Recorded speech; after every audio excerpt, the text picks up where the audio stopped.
right, welcome back, folks. I'm happy and lucky enough to be joined with Guardian from Na'Vi. You came out the victor today, but boy, two tough matches.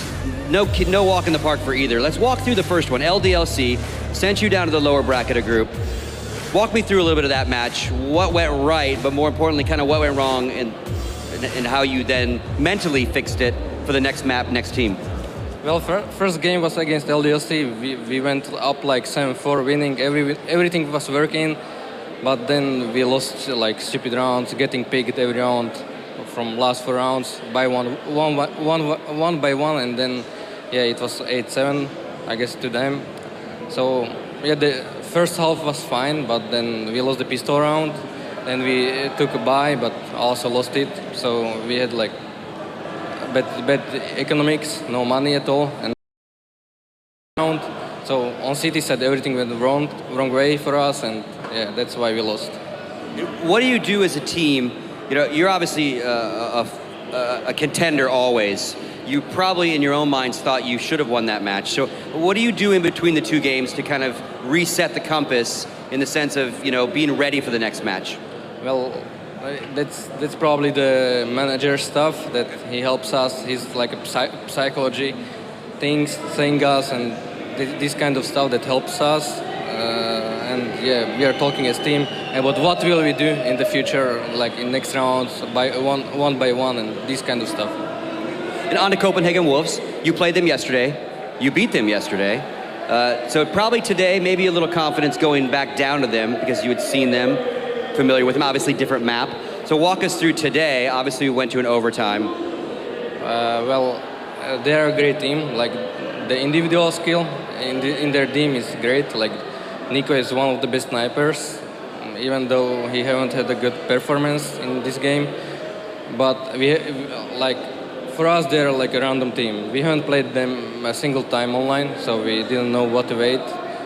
So for us, it was a big, random game, but fortunately, it was a win for us. So two-part question. Great first half. Second half kind of all falls apart. You start round after round after round. You call a very crucial timeout. So what was discussed during the timeout? And then the second part of that question is, what do you think about the idea of having official timeouts like that? Not for technical issues, but for a team to kind of re-psych themselves. Well, the best, the most important part of the timeout was to calm down, because we were all stressed. We lost 10 rounds in a row, if we count the T side. So yeah, we were talking about what will we do, what kind of strategy to avoid some easy pickups from them. And then we just gathered all. So. Do you like the idea of having that a rule set where you at least get one timeout per game? Yeah, of course. And another question, not related to what you've just done, but been a lot of talk this weekend about the new maps. I'd love to hear your thoughts on the 2 new maps. And obviously I don't want you to give away any secrets of what you might have practiced or not practiced, but just general thoughts of them, and if you watched any of the other teams playing on them, what you thought. Well, I personally like the map, like the both maps, but I enjoy to watch them. But from the point of the player to play it, it's a bit fast or early to play them at this event. We had like 10 days to practice it, so we had to choose one to practice and to remove the next one. So it's a good addition, so we can see the skill of teams, how can they prepare on the new maps. So in general, I like it. And last but not least, I'm gonna put you on the spot here. Obviously we have Virtus Pro and Fnatic setting up for the next match, starting Group C. Thoughts on who might win? Obviously we don't know the map yet, but thoughts? I think Virtus Pro will win, but if Fnatic will be like picking up frags one by one, they have two good snipers that they can use on any map. One aggressive, one like more defensive. So I mean, if Virtus Pro can counter it, then I think Virtus Pro will win. Thank you, Guardian. Appreciate that. All right, folks, that's it for us on the stage. Taking on Fnatic next. Ander and Semler, all yours. Thank you so much, Scoot. So now we get into Group C here. Fnatic versus VP is going to be the first match to decide who goes through first seed into the playoffs tomorrow. And Guardian with the predictions seems just about right now. I just have to say that VP, they've got the edge going into this match. I do think so, but in a best of one, I mean, it's difficult to say you have too much of an edge. I agree. I think Virtus.pro is the favorites here, but we've already seen how much, just a few we're at now. Already that team had to depart, and now Virtus.pro Fnatic are fighting. The losers is going to be playing the North American team iBuyPower, and that's not going to be an easy game either, so we'll have to see how it turns out. Nobody's out of the group yet, but one of these two teams is going to be the first team out of Group C. You're exactly right. Yeah, and iBuyPower waiting down there in the second seed match. I mean, not all Freedom Birds on that team. We got to talk about Moose too, because there's a couple Canadians. So iBuyPower, they actually had both of their maps on Cobble yesterday as well, to boot. So they got a real taste of the new maps. We'll see if they can actually get a classic map today to settle things on, because they're going to have one chance to keep their tournament hopes alive. One map to do it on. But first, we go into this match here. The Swedes and look at this versus the Poles. Fnatic really in force here. We have obviously the 5 players. Then we have Devilwalk, former player on that lineup. Who's now their coach. And Khan, who's now their coach. And then Khan he's here for moral support. He's the chief gaming officer of Fnatic. Yeah. He's here to make sure that the investment is going to work out, right? I mean, we're talking about two, actually what's the real beauty of this match, Anders, and we cannot forget it, is the fact that we're dealing with two major champions right here. These two teams. Fnatic, they win DreamHack Winter. Not the same lineup, they've changed 2 members, but still, Fnatic win DreamHack Winter, and VP, they took the last major at Katowice. Yeah. The 2 newcomers to the Fnatic lineup are Olofmeister and Crims, and they're definitely worth the investment. Here we go, Taz on the Virtus.pro lineup, and obviously Virtus.pro, as you said, won the last major tournament, and did so with a pretty impressive run too. And looked dominant doing it as well. They looked like this unstoppable plow that was just going through everybody that got in their way. And they also played at Gfinity and came out on top, beating Titan in the finals, which was one hell of a crazy game too. Showing all of a sudden that they can play Nuke. It's a real pleasure, man. And I mean, this is the thing, VP on Nuke as well. So they've managed to get some good prac in on a map. Their strength now overall in this pool is going to get just that much better, because Train is no longer in this pool. It's a 7-map pool. We have Cash, we have Overpass, and we have Cobble in there as well. So the real question here between both of these teams is, are they willing to let the new maps get through and leave it up to chance? I think definitely yes. You would put first seed on one of the new maps, a map that you have hardly practiced. I mean, you've practiced, but you don't have nearly as much experience on. I wouldn't, but I bet they will. I bet you that that's going to be at least one of the new maps in there. I would really expect VP to be wanting to get Dust 2 right now. Like Dust 2, Inferno, they're excellent on those maps. So tough to predict, so tough to deal with. And this is basically Counter-Strike royalty. 3 out of the 5 members here on Virtus.pro have been playing Counter-Strike for an incredible amount of time, and they have a weird talent for being just mind-blowingly good at major tournaments. And that is something they've been feared for all throughout their careers. We are missing a few. One of the original lineups anyway involved Cuban and Lord, and it's been a while since we've seen them. And Schneider is here in spirit, guys, on Taz's jersey. You know, he may not be on Fnatic anymore, but he's here. He made it. Just saying. Right. But yeah, no, you're right, man. This is the thing. And VP have that same tendency as NiP. They seem to ramp it up as soon as they start getting into the playoffs. Or right now it's the group phase, best of 1. So they're still vulnerable almost. They should be able to eke out the win, but they're still vulnerable. It's not until they really get into the playoffs where they just start looking like this indomitable force that's going to roll through everybody. We got JW here, who's actually had. I mean, JW actually is one of the guys we have to watch on Fnatic, because he's actually been a bit inconsistent with his play for quite some time now. I mean, since we've added on the 2 members, I mean, Olofmeister, Crims has had strong performances, but then have Olofmeister and JW really managed to settle and really mesh on the new team? And just a poor camera work here as that monitor is obscuring Pasha's biceps. I have to protest that. Get on the other side. This is, Give us a close-up. Give us a zoom. Close-up, please. All right, so let's go back to Fnatic and make this happen. A zoom in on the biceps, please. Well, and in case the cameraman doesn't know, we're talking about the man at the far end of the table. That devilishly handsome man. He's got the biceps. Really tough not to recognize it. All right, well, hello, everybody. We have everybody here live at Gamescom. Monstrous event, humongous, and so many people here. But, of course, not a damn seat open here in the CS area. Yeah, can we get a bit of a cheer for Virtus.pro, your Polish neighbors right here in Germany? Just a big clap for them, because they are definitely the favorites, and they're the defending champions. No! This guy is just shaking his head. No, no cheering for VP. I'm not doing it. There we go. There are some people out there willing to back them up. And I bet we do have a lot of Fnatic fans in the crowd as well. And they might need the cheering a little bit more. We have Scooch down there. Oh, and right we have a trader. Yeah. We have a trader. That was Simon. And he's got a Titan jersey on now. He doesn't have a Complexity jersey on. For shame. Look at the lineup here. Pronax and Khan and Devil all just having a bit of a chat. Ready and waiting.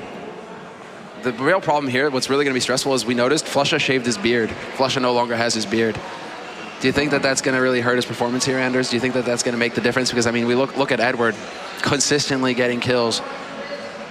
We're going to have to put some research into the correlation between, you know, beard and performance. Hey-o. Definitely worth an article somewhere in some esports magazine, I feel. Oh, man, somebody giving the gun signal as well. This guy's hype right now. They're ready for it. Suavely hype, suavely hype. I mean, the audience has been pretty much full all day, and there's even someone who brought a Kappa picture at the end there as well, so that's brilliant. That's exactly what we need. Oh, yeah. Where are the skins, though? Easy skins, easy life. We need that poster again. But there's Neo, and once again, we're being robbed of the glory. Oh, we got a glimpse there. We got a glimpse of the biceps. Better angle this time, cameraman. We know, we'll work on it. Yeah, slow improvement, right? Slow improvement. Apart from that, apart from the three legends on this team, we have Baeli and Snacks, who have proven very quickly to be absolutely terrifying players as well. They're so good. They're so good on land too, and they are perfectly able to step it up when anyone else is, you know, is lacking. That's when they do their work. Oh, Snacks on my fantasy team, man. I trusted in him. I mean, Snacks is one of those players that is, I mean, he was one of the newest additions, as you said. You know, we had the original 3 of the Golden 5, but now Snacks and Baeli have been added to that lineup, and with this lineup, they went on to win the major at Katowice. But that was that had a lot to do with Snacks and Baeli basically running around and imposing their will on anybody they face. We have Snacks here in front of you, but this is the guy to watch right now on VP. Pasha has the room on VP to move around and get frags with that AWP. VP actually kind of play around Pasha, but a lot of the time, it's Snacks with the X-ray vision, looking through smokes, finding frags, or just coming in big with triple kills. So Snacks, a lot riding on his shoulders right here to get the ball VP in this match, because first seed is on the line, and VP, that would be the perfect start for them in the playoffs to really set it up for a great run through this match, through this tournament. And nobody wants to lose at this point either, because if you do, you're going to be facing Team iBuyPower, and they have had you know, some issues in some of these major tournaments actually making it through the group. So this time, I bet they're going to be super hungry to actually do it. And we have the other man here, the other man that we just mentioned, Baeli, another top fragger for VP. Pasha is the man from the Golden 3. Neo and Taz are now the men who are really trying to support that trio, allow them to go and sow the destruction and just lay waste to everything they see. These guys are definitely people that we have to be keeping our eyes on, excuse me, to get those big frags. But right now, Pronax, it seems like we've sorted out the business here and that he's there ready to go, and we should be able to get into this game fairly soon here. But the ban and pick is going to happen. I would love to get a camera behind one of the screens so we can actually see that as it goes down, if they're going to make the choice as to where they actually start off. Excuse me, because we have to look. Yeah, that definitely is really important. That banning phase, it does make a big difference, and obviously, eventually we will find out the map anyway, but we're definitely excited for it, especially because that new banning system is so cool. I love the fact that Valve put that in, and I hope that we can start every show, even in online matches, if we could start every game like that, where everyone is on the server and they ban out with that kind of menu, it'd be beautiful. Oh, it'd be huge, wouldn't it? I mean, just to be able to get that information, because there's so much strategy. Granted, not so. I mean, there is strategy involved with this new system that we have here, but to make it perfectly clear for everybody, in these best-of-1 scenarios, each team gets 2 bans. So it's ban, ban, ban, ban, and then the remaining 3 maps left, 1 gets randomly picked out of the 3. So it basically comes down to which are you willing to risk, leaving in that pool. Are you going to leave one of the new maps? Are you going to leave Cobble? Like that happened to Nip earlier today when first seed was on the line for them. They left Cobble in the pool because they were confident, but they ended up losing on that map. Are we going to see the same kind of decision making coming from the 2 tournament major champions here? Are they going to leave that up to chance and go on one of the newer maps? I mean, Pronax would love. I mean, Pronax is definitely a guy, and they said this in interviews before the tournament. They wasted no time when the new maps were announced. They wasted immediately started working on them, because that definitely fits the Pronax style, right? He loves to come up with the new tricks, the new smokes, the new flashes before anybody else. So we can expect Fnatic to have really put some time into it, but our VP going to be up to snuff. Our VP going to have the experience necessary to be able to take Fnatic on those maps. And Coach Devilwalk is behind as well, and he is on the VoIP right now. He is on TeamSpeak with the team, making sure that he can communicate to them in the freeze time and throughout the rounds as well, gathering the information and then feeding it into Pronax like a printer. And that's really good. Having someone to spar with, having someone who's not a part of the team, maybe not as frustrated as you're going to be if you're a man down, keeping the cool and reminding you that there's a way back in. A lot of advantages to doing this, I think, and also just having the overall view. Maybe able to identify mistakes that you can't yourself.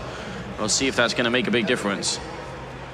Neo seems to be in a cheerful mood as well. These guys have got to be just hugely confident going into this match. And there's nothing you can't fix with duct tape. I mean, what does Devilwalk have the duct tape for? They're probably duct taping down the wires. I mean, ultimately, if they're losing any duct tapes, some of the Virtus Pro players, hands tied to their chairs. I think you need a bit more than duct tape to hold back Pasha, though. Probably take a fair bit of duct tape, you're right. But, why not? All is fair, right? In love and war. Yeah, except don't you dare knife anybody, because Shoxy will come and find you. Yeah, that's it. That can't happen. He will find you, but for some people that might be a good thing. Some people, they might actually go now and just intentionally make that happen. All right.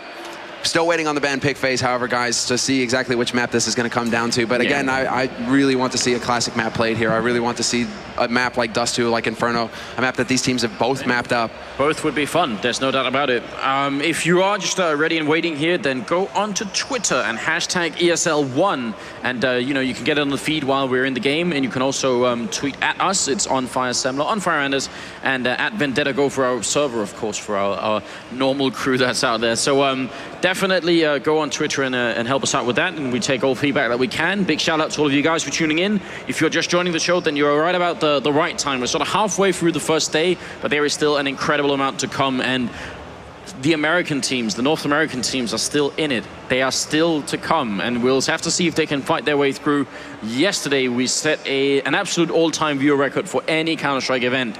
Question is if we can break it today. Yeah, but as we get closer to that time zone, when the North Americans are going to be able to start tuning in as the world rotates, right, we should be able to get closer and closer, especially with Cloud9 start to come into it. But it looks like we're going to take a very short commercial break here as we get prepared. So guys, don't go anywhere. When we come back, we will have a first seed match here for Group C at Gamescom.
Gaming-PCs und Notebooks mit neuester Hardware sofort nach Release gibt's bei one.de, der Nummer 1 für Gaming in Deutschland. Riesige Auswahl, perfekter Service und schnelle Lieferung. Kauf schlau und freu dich auf PCs, Notebooks, Tablets und Zubehör für noch mehr Spielspaß. Geh jetzt auf one.de und klick dich rein. One.de, your system, your choice.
All right, welcome back, ladies and gentlemen. I think all the issues have been figured out, and we have Virtus.pro and Fnatic playing in a best-of-one here, the first match of Group C.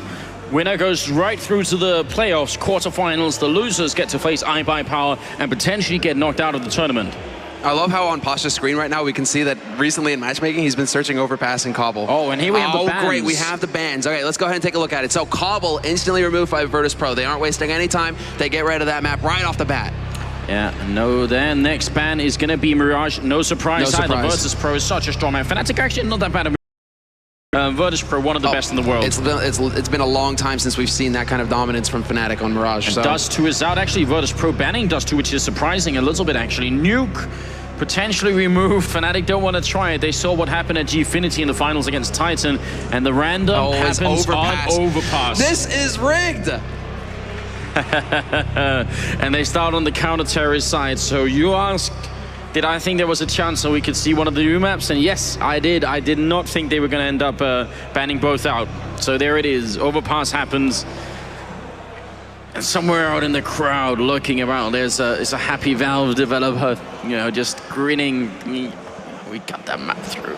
Oh, dude, they got it so many times now, it's insane. And now, okay, we have to settle first seed again, just like in Group 1 between Epsilon and NiP. They played it on Cobble, now we get Overpass. To be quite fair, I feel like our one game on Overpass was this good, and our games on Cobble have been way worse. I much prefer Overpass as a map. Yeah, so it's true. But it's one of those cases of essentially the teams need like another month to basically get to a point where they're going to have like crazy strats on the Overpass, because Overpass really has capability, in large part due to the fact that there's no skybox on the map. So basically, you're only limited by your imagination and what the other team is doing on the map, because you can throw smokes and flashes pretty much anywhere. Yeah, you say another month, that would have such a huge improvement, but I think even like for things to really get digested in the competitive Counter-Strike scene, it's pretty more like half a year. And that's well, not how long even did it take before we really started seeing teams get really good at Mirage, right? Yeah. 3 months? At least, you know. 4 months? It really makes a big difference. So that you're all right, but I guess if you want to introduce a new map, you have to do it at one point or another. This is going to happen, and it looks like Overpass is going to be the one to settle the beast here, and this is really interesting because it seems like off play is possible, at least for the CT side on Overpass. So again, JW, Pasha, they're going to get their time to shine. I'd like to see Olafmeister actually be the one to pick up the AWP for Fnatic, but I'm sure JW is going to be the man holding the sniper rifle. In the meantime, VP, now, and it's actually escaping me. Which side are they going to be starting on the Fnatic? Counter-terrorist. They start on the counter-terrorist side. For Virtus.pro. Oh, for VP. Because they picked first. They picked first. That's right. Yeah, so now I think we are about to get ready with it here. You see a bit of a high five mentally getting ready. Fnatic seem fired up, but that can all be changed very quickly when it comes to the pistol round. Virtus.pro, much less of a team spirit, much more focus on the task at hands. Just you know, getting ready for it here. Just no... Yeah, they're ready. They're not wasting any time here. Bialy, I mean, they're using this opportunity to warm up their aim, basically. Bialy getting clicks left and right. But we are on the server, and the countdown should begin fairly soon here, because they basically have to launch the warm-up sequence, and the warm-up sequence will take a minute to tick through, and then we get live into the map, into the pistol. But so far, what we've seen on this map, at least, it seems a bit CT-sided to begin with here. That's what it feels like to me. Yeah, and we've seen, I mean, we did see some success on the terrorist side, and actually at both bomb sides, it seems like B is a little bit easier to deal with, and the A bomb side can be really hard to take. But our sample size right now is so small that it's really hard just for us to make a definite call about what's going on this map yet. We'll have to learn once again. We will. Okay. Well, pardon me, excuse me. All right, sorry, I got distracted there for a second. You know, shout out to Lerpus, but great cat. Couldn't make it this time. We'll see if we can get him in next time. For now, at least, we shall see here. VP Fnatic, the warm-up has not begun quite yet. Everybody getting ready. Apparently, Flusha had his beard shaved before G3 as well, so this isn't recent. But just pointing that out there. And apparently, Snacks is wearing the manager's jersey and not his jersey. So it's all in the details, right? CS, we're always talking about how it's the small details that make the difference. In real life, just the same. It's just the same thing. Well, if they end up losing, maybe we'll blame it on that, or at least 100 other things. I think the result now that we're on Overpass is going to be way more unpredictable, because we've seen previously how much it matters, you know, what kind of preparations you've put in, and if you haven't done enough, then that can really come back to haunt you. And we have no clue about the state of Fnatic or Virtus.pro. You said they instantly said they were ready. Fnatic, they wanted to practice them and get good at them. That's just words, essentially. Yeah. We're gonna have to see now if they actually did do it. If the actions, you know, are going to speak. Yeah. I mean, that's the real question here, and that's what's really interesting. I almost think that this favors Fnatic in the end, if it's true that they put in that much work. But then NiP were confident going into Cobble. They'd put work into that map, and it just did not go their way, in large part due to Kyoshima and just a sick performance on the T side, but also just NiP not really having it. Now we go into it. The countdown has begun here to kick off this first seed match of Group C here between the two major championship holders, VP, Fnatic. They clash on the new map Overpass, and it will be VP starting off on this CT side. So with a slight advantage, we assume. Now we get to see exactly where Fnatic are going to be taking this, and it's straight into tunnels out to A with the bomb. Are they going to wrap around too long? It doesn't seem like the picnic is stopping here. They keep going for a while, and Virtus.pro, they're actually quite heavily stacked up here in the middle with the connector, trying to see if they can get control of that middle of the map. They're going for the same boost. They're going for the same boost that we saw from Hellraisers, in fact. Olofmeister fighting it out in the middle. Pasha is so close and just catches Pronax completely off guard. Almost execution style coming out. So a nice first kill up at the birthday party. It's going to be Olofmeister going down, and now can they hold on to it? Crims with the one. He gets a second one too. Takes down Snacks. Very nicely done. And something to note is that Crims has been doing great work for Fnatic since he joined the lineup. Definitely one of the best performing players at G3. We have to see if he can continue it here at the major when everything is on the line. But Crims somehow lives. He's saved by Flusha in the end. The flank comes out, but it's still a 2-on-2, and Crims has taken so much damage. Yeah, Virtus.pro actually out of position to defend the bomb side. They're still down in those tunnels. Now they're going to finally come up, see if they can make it work. Taz now in a much better position. Could get an easy kill on Crims. He's pre-firing, just getting the kill here. Really missing some shots, and that's no time for that. It's going to be Flusha with the one. Taz picks up one. He's still got more bullets. Flusha survives. One more click. Headshot. Taz takes him down. Virtus.pro. Oh my God. Surgical precision at the very end. Until then, it was basically a clumsy chainsaw massacre, but it worked out in the very last bullet. He ran out of gas in the chainsaw, reached into his pocket, came out with a scalpel, and got the job done with that.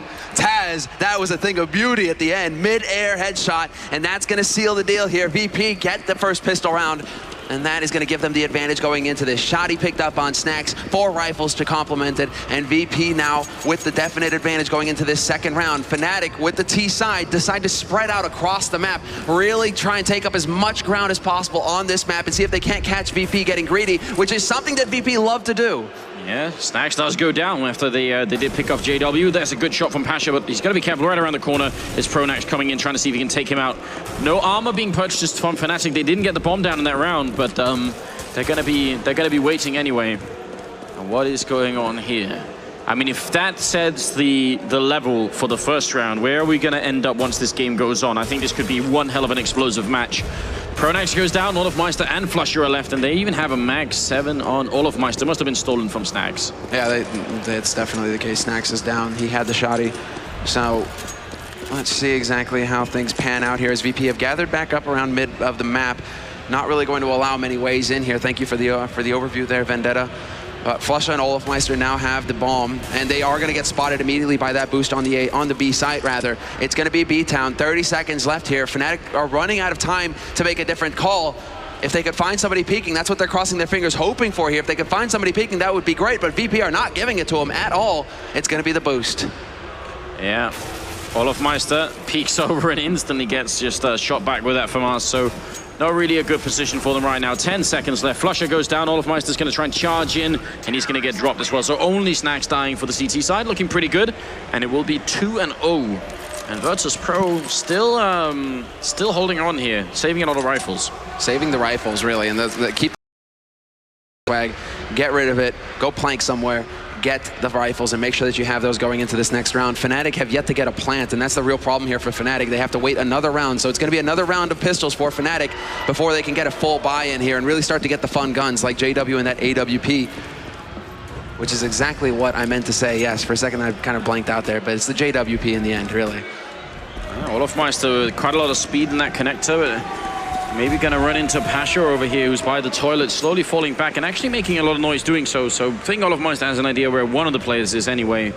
But Virtus.pro seem to have at least a fundamental idea of holding. We'll have to see once Fnatic pick up rifles if the game is going to change. VP are not really putting up a fight much for that position below Squeaky Door. They're just allowing it to go away and just holding off with the smoke, really. So I mean that position right there where Pronax is slowly inching up. Taz spots him as well. Smoke is going to go out. This is going to set up for the flank here. Taz, his attention is drawn elsewhere. Is he going to be able to turn around in time? He has to get this spray, and he only gets one. Yeah, now bomb should be going. No, it's trapped right there. Neo picks up an important kill, and it's going to get returned on quickly. So now they can get the bomb down. They will get the bomb down. Flusha with a headshot. Finally a grenade on JW, and there's a kill as well. So Crims is alone, and he really can't win this round. He's going to go down, but that's a very impressive round from Fnatic. 3 kills and a bomb plant. Yeah, that's about as good as it gets there for Fnatic, barring taking the round. 3 kills and a bomb plant. That's the bonus $800 for the entire team right there. For each member, they get $800 more in that round, meaning they're going to have a whole lot of money going into the 4th round buy here. They can get whatever they want, fully equipped. So we have to see exactly where they decide to take it. If they're going to go for picks on A, which is something that we've seen in the past, basically, I mean, we've only really seen this map once so far on the mainstream. So we've seen pick play towards A, with eventually the terrorist team working its way back towards B to set up with the smokes and the flashes. We have to see if Fnatic are going to have the same thing in store for us, or if Pronax can actually put up. Because he is the one who said, we put a lot of work into this map. Does Pronax have something in store for us here? I hope so. We Pro have, because JW's picked up an AWP, but it is Neo on the other team, and that's not the first time we've seen it.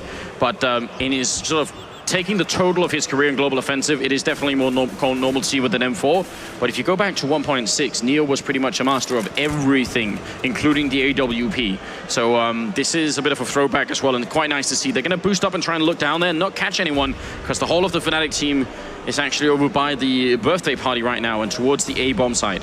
This is where you expect to see a lot of the focus.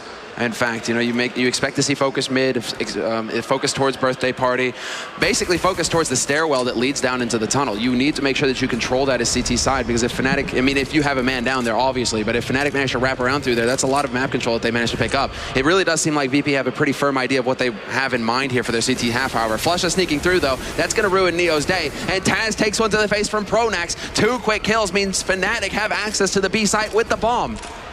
And huge miscommunication coming out from Virtus.pro, unfortunately, as both were not looking at the pipe, that's almost unforgivable. Great shot from Snax will take down Pronax. The bomb is down. 3-on-3 retake going to be really tough, and now it's a 2-on-3. Snax on 11 HP. I think Virtus.pro might need to give this up, but Baeli says no. He's going to go for a second kill and pick it up now. It's actually just Crims with 1 point of health, and the smoke is up. He's going to go for the defuse here. He has to move. Crims, you're going to have to go for it here. The bomb being defused. Oh, he denies it and runs away, and that's the round. Crims, 1 point of health is going to be enough here. 1 point of health, and there's no way he's surviving this. But no. Yeah, 1 point of health. You'd have to be across the map to survive that, but still, Crims just did everything he needed to do. The initial lapse of judgment there was really bad from Virtus.pro. They were both looking they had their backs turned to one of the main entrances to the B bomb site, and it's cool for one of them. They were looking for the boost. over the wall. It's great for one of them to look for that boost, but both definitely not. I think it's more Taz than Neo in that position that needs to be holding, because barrels you have to be looking towards that main tunnel entrance towards the B site. So it has to be Taz really looking there. Whereas Neo, he can focus on boost with that AWP. He can kind of look around towards the other entrance from Squeak. A little bit of miscommunication, but that's what we can expect to see on a new map as well. I mean, these teams will be making mistakes because it comes down to polish and just repetition until you're drilled. You know where everybody's looking at all times. It's just ingrained in you.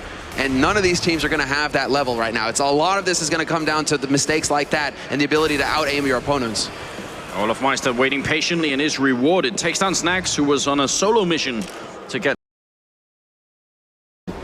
switches up the play that Fnatic are going for. Neo looking a long way in through Squeak, and he's not going to be able to pick up the return. That would be a really good kill in return if they could have got that. Brings it back to a 4-on-4. Neo, there you go. He gets olofmeister, who's been struggling somewhat. We have to see Olof step it up, but right now it seems like the rest of his team are going to put pressure on the defense on B site. VP falling back, giving ground. Taz trying to dance as best he can with that P250, looking for the frag, but no headshot this time. Taz gets taken out, and it's a 4-on-2. Pasha and Bialy rotating in, but look at this. Smoke. They see nothing. Bialy on high. He has a higher, he has the high ground advantage, right? But he still can't see anything of that site. And oh, wow. A little bit jumpy. They are going to be able to run away with the guns here. A nice round from Fnatic, a really good take there. And this happened partly because Virtus.pro actually didn't have enough to buy for Taz, so he only had a pistol. Yeah, if he'd had a rifle there, that could have been a slaughter. Yeah. His ability to repeak, he could have easily picked up one frag, if not two. But with the P250, seems like he couldn't quite connect. Still looking to see, but this is still going to be a second round on the board now for Fnatic, the Swedes. This is terrific for them as well. They have 4 guys who lived through that round, so the money is going to start looking pretty decent for them, at least starting to develop a little bit of a cushion, and they should have more opportunities to do so now because VP have to eco. VP, they have 1 rifle on Bialy, they have 1 rifle on Pasha, but they don't really have enough on the rest of the team to get anything going for themselves. I really love to see them put both those rifles on the B-bomb side and then leave the pistols in A to hold it up. But they're actually going to do kind of the opposite. They put the 2 rifles in the tunnel. 1 in connector and 1 all the way over by the playground or the birthday party area. So we'll see if that's going to work out. I like this. You know, in connector, make sure that they can actually sneak their way through here, because as CT side, you will get there ahead of the T side 100% of the time. And if you throw smoke down around that corner, you can get that smoked off before olofmeister can really do anything. And this time, Bialy comes out ahead. olofmeister trying to take that battle, and again, falls short. A nice kill. Now he's turning around, looking towards the other entrance to the A-bomb side, seeing if he can pick anyone off. And JW is going to make quick work of Pasha, who had the 1 from us they have on the team here. But Snax has picked up an AK, and that's at least something. Bialy still has to hold down. He has to get another 2 kills here. He has to be the iron wall. They can't get through him. And he moves just as they're going to round this corner as well. He spots the backside of 1, takes a shot at it, but misses. He's very exposed. Actually not favoring this play from Bialy. He's still going to be able to pick up Flusher. It's really incredible because he's doing this all on his own. He jumps and JW gets the angle. Pretty nice AWP shot. Smoke to block off blue room as well. JW making doubly sure that that is going to be smoked off. And he's looking towards the likely angle that Taz is holding from. Neo finds a shot with an M4, though, doing some good damage here. JW looking to get the wraparound and catch the defense off guard. But Fnatic are taking way too much damage. This is way too close right now between VP and Fnatic, now into a 2-on-1. The bomb is down 10 seconds. If they peek here, JW can kill them, and otherwise he's lost the round. He's lost the round. He no longer has the time to go pick up the bomb. Don't jump, Taz. And they realize Virtus.pro winning with 1 M4, 1 from us, and a stolen AK. And they really want to see if they can kill JW here, but it's not going to be enough time for it. He will survive the round.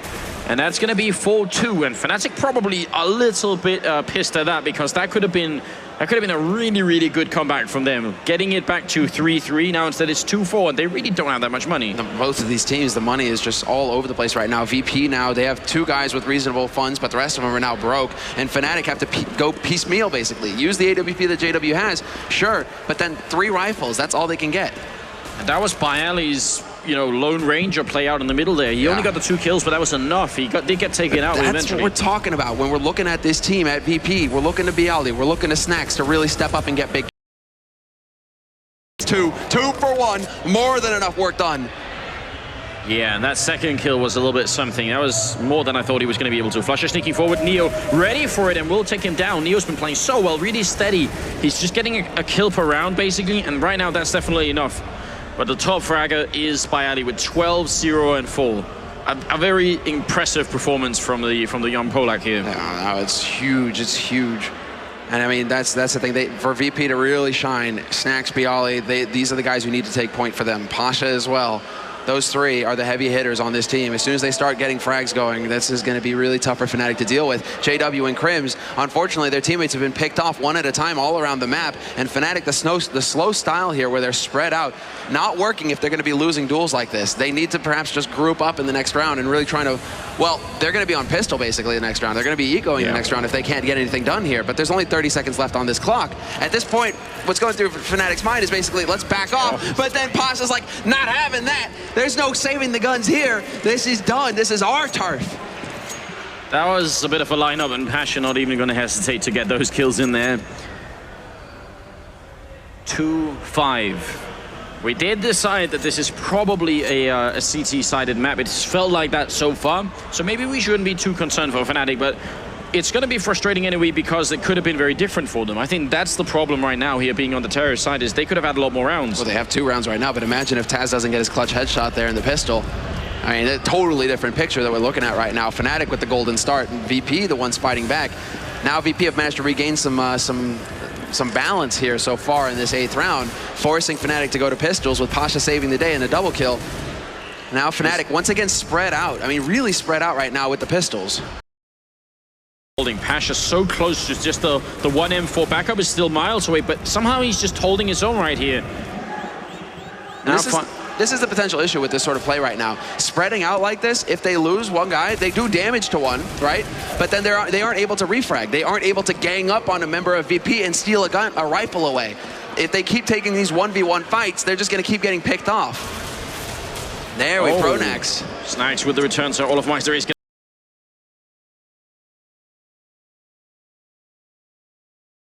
not going to be checking this playground, I imagine. Comes around the corner. Snacks will take him down. You are right in a way, but I think, and this is actually weird, but this is how Virtus.pro ended up playing on Nuke, where they just had individual positions and they held them down, all of them. Like every single member held his own. But it shouldn't work, right? There should be a couple of rounds where the important people die in clutch in important positions, and then your defense falls apart. Well, the rotations, right? As soon as the rotations start to happen, that's where things get really hairy. But VP, for now at least, they're managing to dodge those rotations. They're coming out ahead early on. Fnatic, now we have to see, it's just straight up rush from Snacks this time, and Snacks rushing in there alone does good damage to JW and Pronax both, but no kill for him. So Fnatic now with the entry frag in this round. This is a crucial round for Fnatic as well. They've ecoed to get here, to get these guns. They need to get something done, and VP have given them the opportunity now. And actually they decide to fall back again. So this is kind of what we saw earlier. As soon as they get a frag, they go back towards the B bomb side. They decide this is the right move now. Neo, again, getting caught halfway looking the other way. I really want him to focus on that pipe. If he's down in that position, focus on the pipe. What's something different here, it seems like, okay, now Taz is here to back Neo up, but for a long time there, Neo is alone on the B side, and that's not something we've seen any of the other teams he's gonna do. Get flashed in. Here comes the flash. The spray. Oh my God, Flusha. Blind spray takes down Neo. That should have been a perfect double kill. Now Taz is alone. Backup is coming, but it's still too far away. It's going to be a very tough position for Taz to hold. Pasha will pick off one. Taz goes down. Up on the high ground by Ali. Shooting down, but that bomb is down again inside the smoke. Yeah, and Flush, he's holding a very difficult angle to deal with here. He can peek, re-peek, but Bayali gets the job done. He's now 1v3 though, and all of the angles are going to be covered here by Fnatic. Everybody holding about as far back away from Bayali as they can get.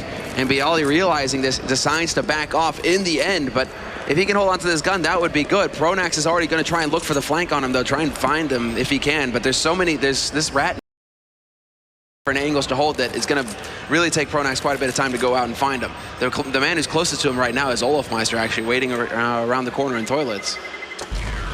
Bayali, really hard to track down. They realize he's really somewhere around here, but feels like he's going to be able to hold on to that gun. So he can give that on to Pasha or Bayali, also Pasha, who doesn't have a lot of money, so that's good news.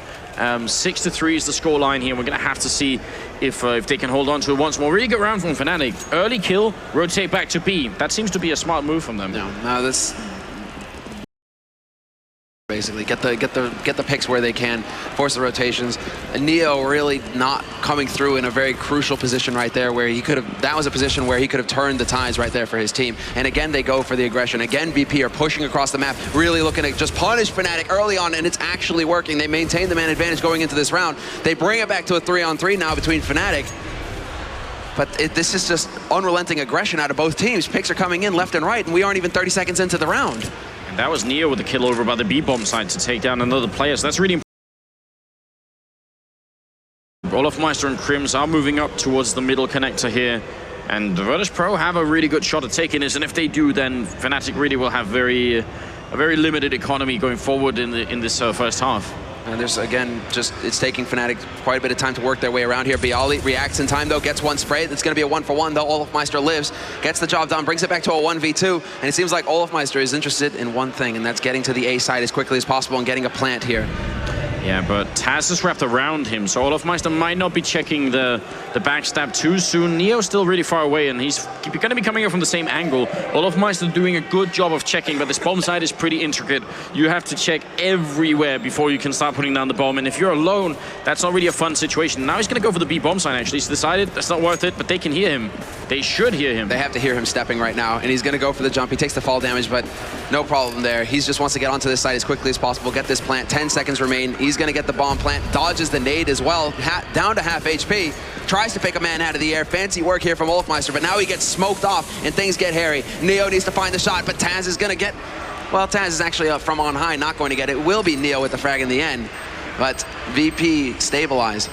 Honestly, I think that was a really nice effort from olofmeister. It's as a hard position for him to play. He managed to get the bomb down in itself, not that bad. And then they had a smoke lift. If they hadn't had a smoke in that position, olofmeister could have very likely done that. So that was just a little bit unfortunate. A really good attempt, I think.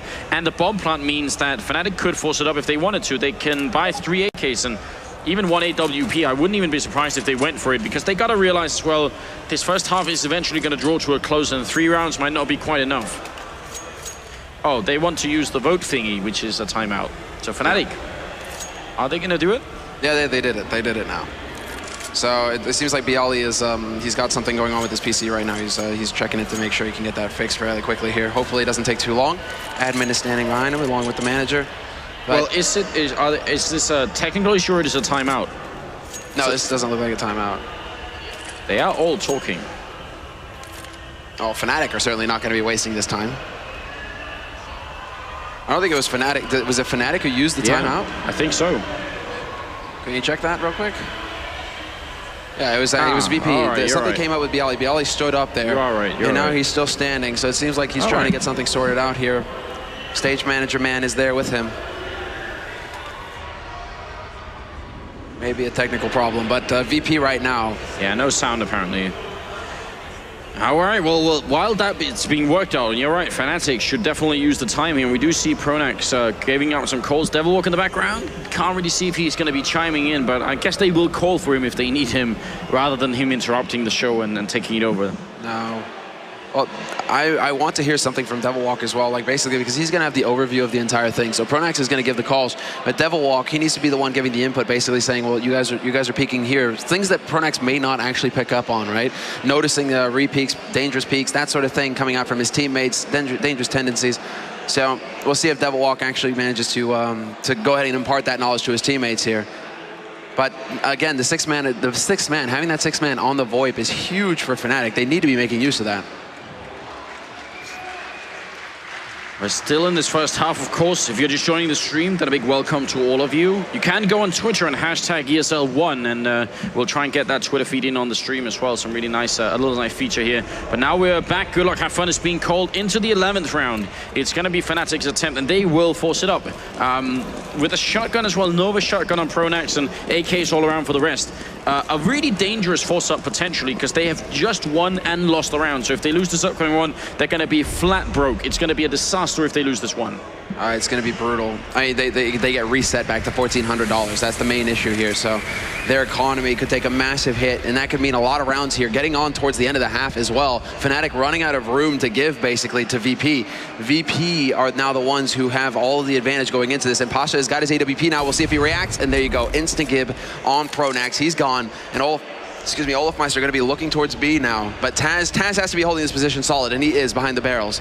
Yeah, I want him not looking anywhere else but down here. See if it's going to be enough. He's going to peek out in front of everyone, and he only gets the one. It looked like that's going to be a triple, but it's not quite. M4 not powerful enough. Need a negative next time to pick up that many kills. Pasha with another AWP shot. He's finally going to go down to Flusher. And then inside this bomb site, Snack's doing work as well. JW's going to be alone, and he's on his heels. He's going to have to fall back here. Neo coming in to help out. And JW, I'm not sure this is going to be an escape. It's more going to be running into the jaws of Bayali, who has been out hunting for a while. 8-3, and now down to about 2,000 on average for Fnatic's economy. This is very, very bad. Yeah, this resets things. Fnatic, we can see, struggling. They're going to be talking over everything at this point, trying to figure out exactly how to bounce back in the next round, the 13th round, because they have to buy pretty much in the 13th round. They've run out of time. I agree.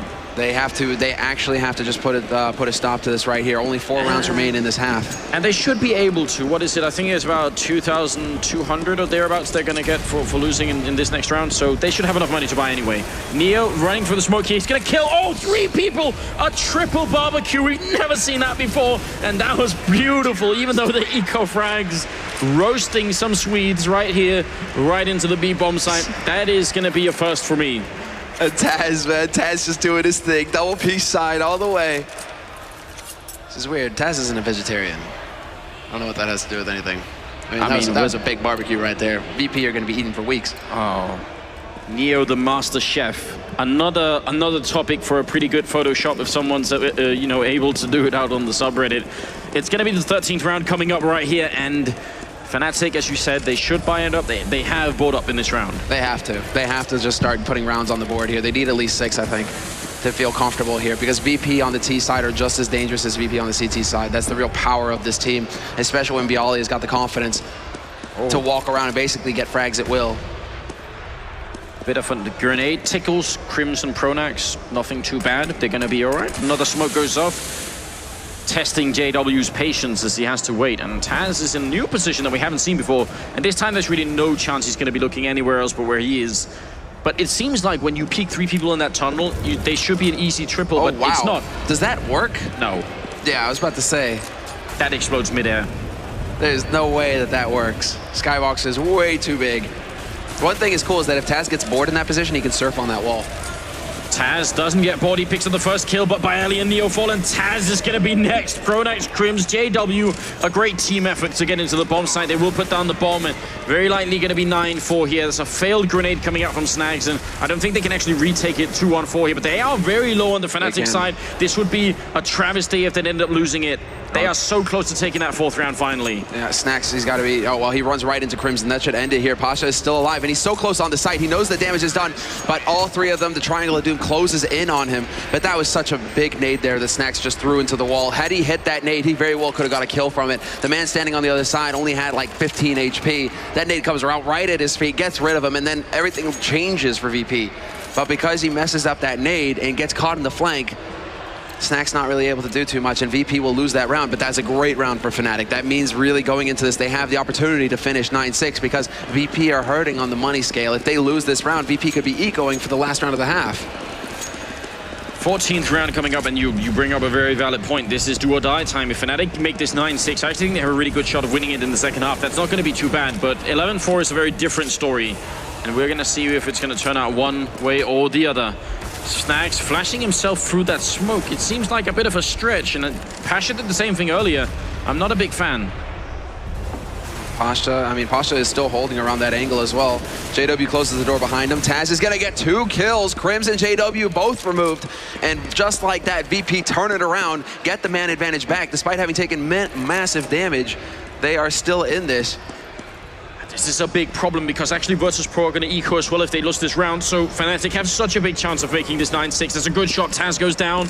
Neo now the one holding the B bomb side, and they're all coming. He might have into some trouble. He's going to pick up the one, goes for a second, but he's very low on health, down to 9, and he's going to make a run, wait for his teammates to come in. It's a good idea. Pronax moving up, takes down Neo. Still no bomb plant, but we're in a 2-on-2, and Olafmeister's going to go for it. He's alone, 1-on-2. The bomb will go down, but can he make it out of this smoke? He flashes, he runs all the way back, and he survives for another second. Oh, and this position that he's holding now is really tough to deal with by Ali on Overwatch, but Pasha's instantly going to get picked off, and we're having flashbacks to the Crims round. Yeah. Again, they have to find a way to deal with this guy. That Molotov is going to make things hairy, though. Olofmeister, not a whole lot of health, and Bialy forces him out in the open with it. Gets on that bomb, and they will save it at the very end, VP. Yeah, that Molotov and then the follow-up flashbang. He really did everything that he could in that round. Just was not quite good enough. Nearly won that 1-on-2. And now Fnatic, the bomb plan at least means they're going to have a little bit of money to work with. And actually, not that bad. They do have a couple of AKs here. So 3 of them, this is manageable. They might still be able to make this 10-5 at least. But there's an AWP on the other team, and actually Snags with the Max 7. I'm wondering where he's going to go with it, because that's something we haven't seen too much on this map. Well, Snags has been going full YOLO nearly every round, hasn't he? I mean, he just runs right in there. And again, if he's going to get close in connector like this, Snags could set it up. It's going to be Bialy instead going down, but Snags gets one, Taz gets one. That's just spray through. Pronax will find Taz, and now it's just down to Pasha. 1v3, rotating over from the A side as quickly as possible to get eyes on this B site here. But he's going to be too late to show up at the party. 2 guys so low, though. I almost wish Pasha just had his pistol out. Yeah, doesn't get a shot. Grenade could get a double, but he's just a second too late. That would have been such a sick HE. Flashes and smokes and everything else. He's walking in. He just has to click 2 people, and it's going to be a 1-on-1, but it won't happen. Flusher gets the final one, and 10-5. Not at all bad for Fnatic. This could have been a much worse half. I think they're going to be pretty happy, but I do think the pistol round is going to be a bit of a requirement here. Yeah, that was really well done there by Fnatic as well. Shifting both of the wounded guys off of this site, making it so that Flusha's the only guy there. But hey, Flusha's got the most HP. If it comes down to it, he can take the stand-up fight versus Pasha. So just really nicely done there as far as the communication is concerned from Fnatic, making sure that they kept their cool under pressure. I mean, we expect that from both of these teams. These are both major championship teams right here. The 2 majors that we've had so far in CSGO's history, these are the guys who won it. Apart from, as we see here, Olofmeister and Crims recently added to the Fnatic lineup to replace Devilwalk, the man standing as coach behind the team now, and Schneider, the man who is now shown on Taz's jersey. This is actually ex-LGB, who made it to the top 8 at Katowice, and who looked very good doing it as well. Yes, they did. That LGB team was pretty impressive, so it's nice to see that part of the spirit still lives on. Oh, yeah. Obviously, a Sweden country with a lot of talent. If I'm not mistaken, LGB got taken out by VP as well at Katowice. Sounds about right, yeah. I'm pretty sure that's for some reason it's not standing out to me. Snacks. Yeah, we're looking at you, Snacks. But I believe that's the case. VP ran through LGB, and so Olofmeister, he doesn't want to allow that to happen here in the group stage. They want to get this win right here, get that first seed going into the playoffs tomorrow, which will be kicking off first thing in the morning, 9, I guess it's CET. Yeah, we're starting really early again. Always early with the games, but tomorrow there's no excuse. You have to wake up early or stay up late or whatever it is. You have no excuse to not watch tomorrow. We have 4 best-of-3 games. We have potentially 12 maps of Counter-Strike tomorrow, and God, I hope we're going to get every single one with overtime and all the rest. It's going to be a thing of beauty tomorrow. There's no doubt about it. Analysis desk, we have the whole lineup here brought to the fore tomorrow. So a quick high five all around here for Virtus Pro. I would say Fnatic looked a little bit more worried at the beginning of the second half, and that's something I don't like seeing. Of course, the pistol round could change it. If they win the pistol round, they're not going to be worried. They're going to be super happy, but I want them going into this second half with confidence, Fnatic. Not no doubt, no questions here. I'm not sure about Fnatic's confidence going into this tournament. That's another thing. I mean, picking up in the interview, there was one line that stood out to me in the interview with JW on HLTV before this tournament, and he brought up the fact that Fnatic were having a bit of trouble dealing with Pronax in his calls. So I'm curious. I mean, you know, if you're not following the calls at the very beginning, that's going to be something that'll cost you in the end when you're talking about VP who act as one unit. Crims down, Olofmeister down to 14 as well. Not the best start in the backstab from Taz. Through the toilets, puts Olofmeister in the toilet, and now it's going to be a 5-on-3. Flusher, 15 points of health here. This is very quickly crumbling for the Swedish lineup. They're going to have to do something extraordinary to get out of this one, I think. Now, I mean, JW's in a great position if he can just get the timing right. He hasn't shown himself. The smoke clears, and now he may be able to bump into Taz here if he can just move fast enough to get down into connector. Taz has to hear the steps, though, and they're going to get out onto that B site so quickly. The remaining members are here, however, for Fnatic, and they should be able to get the sandwich going. JW gets the frag and drops the bomb carrier. I have no idea how they didn't realize JW was there. Flusher with a headshot onto Neo. Now it's a 3-on-3. Pronax and Flusher are so low on health, but they're picking up more kills. It's now a 1-on-3. Virtus Pro threw this round away. That's a triple kill from Flusher.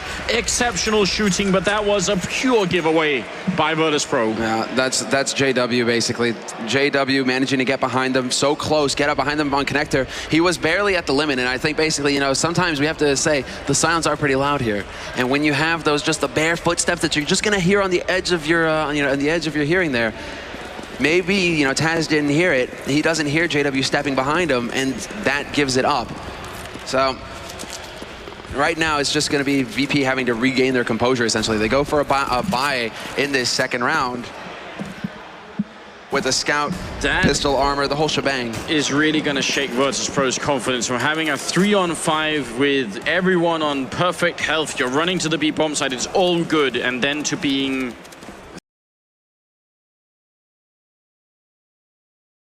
from Fnatic as well. I mean, mistakes on VP's part, but it also takes, I mean, it also takes control to get the kills when you get the opportunity, and Fnatic managed to pull that off very well off of JW's initial frag. That would be, in my book, one of those situations where it's much more Virtus Pro giving it than it is Fnatic taking it. That was scary, really scary.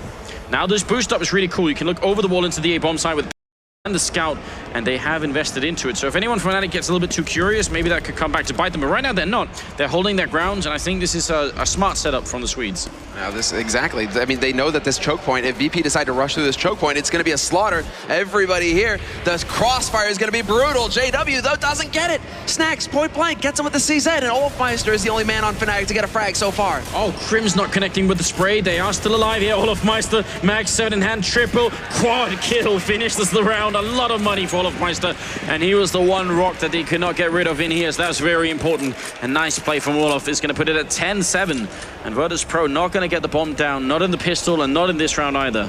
And the position being held here is huge as well.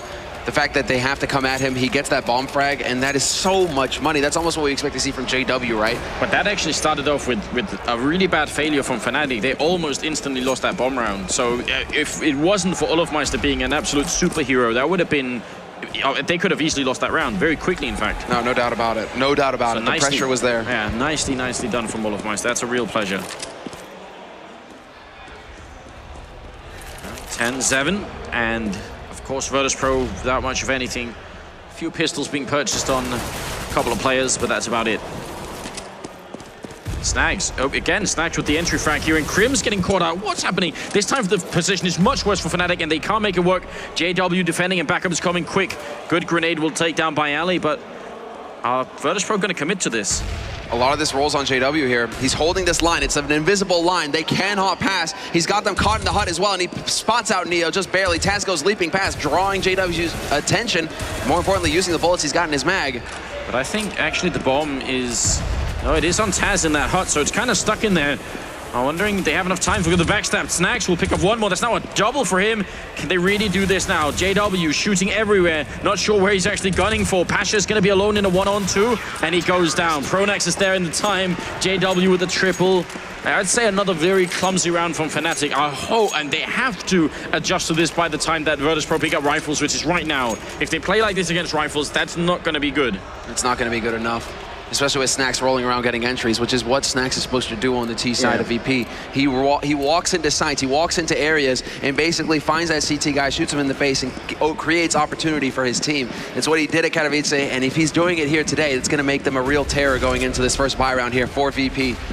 Fnatic, full rifles, full nades, no AWP. So they will be mobile here, but we have to see exactly where do they decide to push, as Crims is watching the back way to connector right now, does not want to let VP get in there for free. That's where Olofmeister is holding currently with the M4A1. And Olofmeister, you can see him just actually sacrificing that position. The smoke goes down to block off Crims. Olofmeister instantly rotates out to make sure that he does not get flanked by VP if they decide to push up mid. Crims in a bit of a crunch here. He does spot Pasha and will take him down, has to turn around quick, and he's going to be able to make it out of this. That's a very nice entry frag. Is he going to realize that Neo is already waiting for him? That's a big question. And he's not even going to try. He's just going to be occupying still that area by the cafe. He's not giving up on this either, but this could actually force him back through Snake here. Into Pasha, into Neo's waiting arms. In fact, Taz is going to take the fight, and he will find the headshot through the angle there. VP, bring it back to a 4-on-4. Fnatic still holding solid on the site. However, JW is here with support. What are they going to do, the Poles here? 35 seconds. It feels like they're very insistent on this A bomb side, which is something that's unusual from what we've seen so far. Fnatic and also the teams yesterday playing on this map were really in favor of going B. They're going to smoke off the one entrance. They're going to smoke off the second one. So now this leaves this one guy inside the bomb side who has to do one hell of a job here. JW with the M4 picks up the first one on Snax. Can he do a little bit more? Olofmeister's there, picks up by Ali, and it's crumbling for Virtus.pro. Taz alone, 10 seconds is going to go down, and it's Olofmeister again with a triple, really carrying Fnatic home at the moment. And now you have to question, because Virtus.pro, they keep getting the entries, they keep getting up to the edge of the bomb side, and then it falls every time. That's the issue with attacking that side, but that is why we expect to see more teams on the T side go towards B, because towards B you can split the side up, you can get flashes and you can get smokes in, and force Fnatic to rotate around and try and change angles to watch everything. Whereas on the A site, it's basically a gigantic bottleneck that VP have to run to, and we see them keep getting stuck in that hut round after round. They don't get out of it. They get caught with the bomb in there, and then JW just slams the door on him and just gets 4 frags with Olofmeister.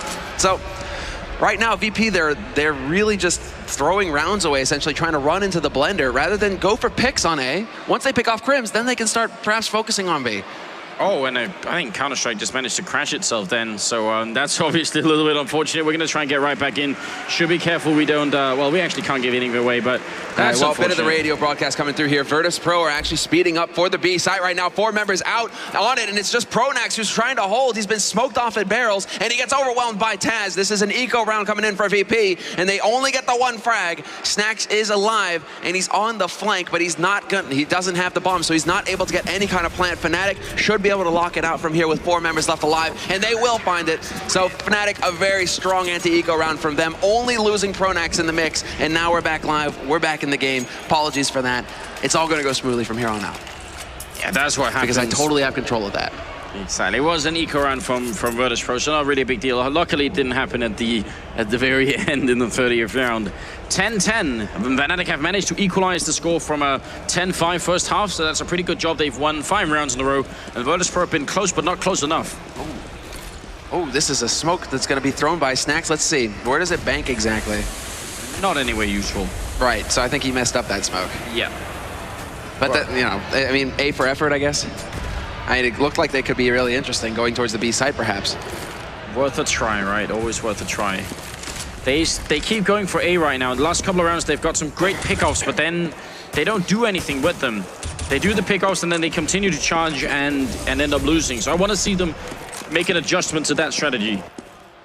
Now, we're not seeing the VP that you know, we've all grown to fear, essentially.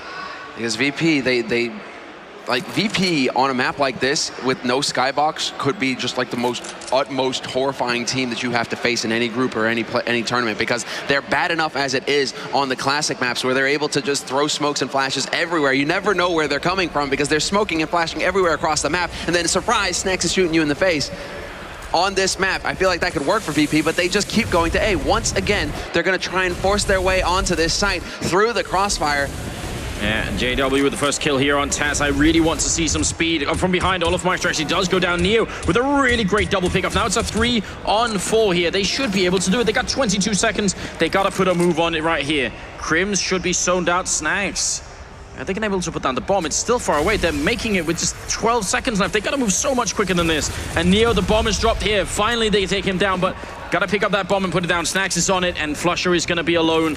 I feel like what's really hurting Virtus.pro towards this A bomb site is how much they hesitate once they get to the very doorstep of it. Flusher should not be able to reclaim this. No, but then just Flusher things are always possible, right? He is the kind of guy who can walk in and get kills, but Pasha will find him before he can get anything done, and that will be a 10th or an 11th round rather now for Virtus.pro here. And is that actually, that's the first round they got this half, isn't it? Yes, it is. They've lost 5 in a row, and finally they do pick it up. So, and a little bit worse than Fnatic did. Fnatic only managed to lose 3 in a row, and then they actually in the 4th round already started winning a couple of rounds. So there is a change in that sense. And the big difference in that sense is that Fnatic have a lot more money than Virtus.pro had at this point. They really do have a good bank. They spent all of it in this round, but it includes an AWP. So we'll see if it's going to be worth it. On JW, and if VP continue to go towards A, they're going to be very sad. JW pushes very aggressively all the way up long, looking towards the T-spawn area. Bialy's going to get flashed in, though. Goes for the spray, and Crims is there to support and make it a trade, 1-for-1. Fnatic maintain the advantage. Pretty important work from Crims there, and he does actually go down to Snack, so that's unfortunate. Just as we were praising him, sorry for cursing him like that. It's a 3-on-3, and this is a must-win round for Fnatic. Ecoing right now would be painful. Ecoing is not allowed. VP run away with this game if Fnatic are forced to eco. But again, VP continue to pressure at A. Olofmeister is now alive behind the truck, standing behind that wheel because you can see his feet. Anywhere else behind that truck, you can see his feet from the entrance into A. So he has to stand right in that position, Olofmeister. Otherwise he gives away his position towards VP once they start pushing in. But there's the preemptive nade into Hut. Not going to do any damage to anybody, but still, 35 seconds left on this clock. VP, they have to act. Good kill from Flusher here now, 2-on-3. Snacks and Taz are left. Can they make anything happen? He's making a lot of noise, Olofmeister. They here, but he gets another kill, and now Snags 1-on-2, no health, no time, and doesn't even have the bomb. So this will be a straight equalize from Fnatic. And Snags, I mean, he's just caught here. Yeah, he's caught in a box. I mean, he could try and run his way out of there, but the crossfire was set up once again. Olofmeister and Flusher playing that down to perfection. And Fnatic recover after a very scary round there. I mean, if they lose that round, it really gets out of control. VP just run away with this game. Fnatic, they managed to stabilize. VP are going to be the ones now forcing up, trying to make something happen. 3 AKs, full nades for those 3 players, but Neo and Taz are the ones taking the hit here. Not too much money on their side. I do agree with this force up though from Virtus.pro. I think this is a good idea. Absolutely. I wish they would keep doing what they're doing at A, but as soon as they get the early advantage, which they've had the last 6 rounds or something, I wish they would actually make something of it. Good kill coming in from Snacks after, and that's a second one as Pronax and Flusher both go down. And that was important work from Snacks. They had a 5-on-3 turn into a 3-on-3, and then they rotate back to A, which has had pretty limited success. They have 1 round out of the first 7 on that bomb side. Yeah, that and after a terrific performance there by Pronax, getting the initial 2 frags, Snacks is going to get into another firefight here and take quite a bit of damage with JW, who's floating around the B site. VP trying to make Fnatic think that, hey, this is going to happen. We're going to be going to B, guys. Really, we promise. But in the meantime, Pasha has snuck his way all the way up to the top of toilets, closest to A site. Holding, and that's Olofmeister. 2-on-3 now, 2-on-2, and Snags, who got such a great triple kill this round, is going to be going down. Can they finally make this work? Crims looking in here, and Bialy doing some good damage to him, but they need to get that bomb down and defend it. That has to be the priority right here. Bialy's moving up. There's only 30 seconds, and they got to move quicker than this. Crims is getting back up from Olofmeister quick, but not quick enough. He does go down, and now Olof is in a 1-on-2. He's moving up. He's already spotted one. He's going to get the kill, and then the instant return. Pasha with the double. Much too close for comfort, I think, for Virtus.pro. These rounds are so scary. They do take the round lead again and force Fnatic to eco finally. That is a huge sigh of relief. It must be on the Polish side. Definitely, and that's very, very dangerous now for Fnatic, as we can see their money all around $2,000. Not enough to get a real buy together here. So VP, they're going to get more momentum going their way. They should be able to take this round here unless Fnatic can come up big. And Fnatic, what are they doing? They're going for all-out aggression. Straight into connector right off the bat here. Crims and Olofmeister potentially could get picked off here as Snacks is going to push right in, but the crossfire, can't even pronounce the word. Snacks still alive somehow. Yeah, and how is a really good question. They're going to push when Snacks stays alive on 1 health. That's really border. He should have been dead almost instantly, but somehow that doesn't happen, and they end up taking the round, only losing Neo. So that's a big surprise, and maybe a little bit of luck, I think, as well from Snacks there. 13-11, and now Fnatic force it up, and I don't blame them for doing this, but it is a risk. It's a really big risk right now. FAMASes and 3 smokes, and no kit, not a single diffuse kit. Ooh. Actually, well, maybe that's not such a big deal because we have almost had no retakes for Fnatic. They win it before the bomb goes down. Exactly, right? They go for the picks, they get the advantage, or Virtus.pro just try and be stubborn and force their way to the A site. But there are the flashes going out. Neo gets 1 kill. It's a quick 1-for-1, though, as they have to back off. Snacks, no big kills for him this time. And Fnatic hold, although, as I say it, Taz gets a double frag. Flusher and Pronax both taken out with 1 bullet. Gonna go for the safe plant here. You can't really bang through that stack of wood there. Pasha is miles away, which is a big problem if this retake happens too soon. He's gonna have to leg it so quick, and he's gonna getting closer and closer as the clock ticks in, and that makes it much worse. Olofmeister sneaking in from one side. He has to get some kills quick. He's going to pick up Taz, still a 2-on-2, and there's no kit. This is the big problem here. Pasha goes down. Bayali in the back goes down as well, and they have enough time to get to the defuse without the kit even.